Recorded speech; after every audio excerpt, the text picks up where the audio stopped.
বিসমিল্লাহির রহমানির রহিম। প্রিয় মুসলিম ভাইরা, আসসালামু আলাইকুম ওয়া রাহমাতুল্লাহি ওয়া বারাকাতুহু। গুনাহ মাফের সেই সুবর্ণ সুযোগ নিয়ে আমাদের সামনে উপস্থিত মাহে রমজান। এই মাহে রমজান সম্পর্কে আল্লাহ সুবহানাহু ওয়া তাআলা তার পবিত্র কালামে মাজিদ এর সূরা বাকারার 183 নম্বর আয়াতে আল্লাহ সুবহানাহু ওয়া তাআলা ইরশাদ করেন, বিসমিল্লাহির রহমানির রহিম, ইয়া আইয়ুহাল্লাযীনা আমানু কুতিবা আলাইকুমুস সিয়ামু কামা কুতিবা আলাল্লাযীনা মিন ক্বাবলিকুম লাআল্লাকুম তাত্তাকুন। সাদাকাল্লাহুল আযীম।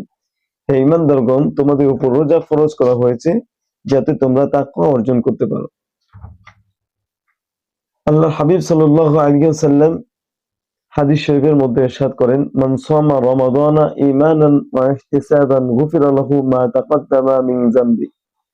যে ব্যক্তি ঈমান ও সওয়াবের আশায় রমজানের রোজা রাখে তার পূর্বের গুনাহ মাফ করে দেওয়া হয়।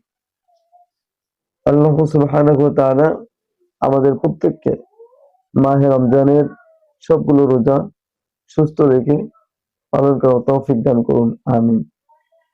জাযাকাল্লাহু খাইর। আসসালামু আলাইকুম ওয়া রাহমাতুল্লাহি ওয়া বারাকাতুহু।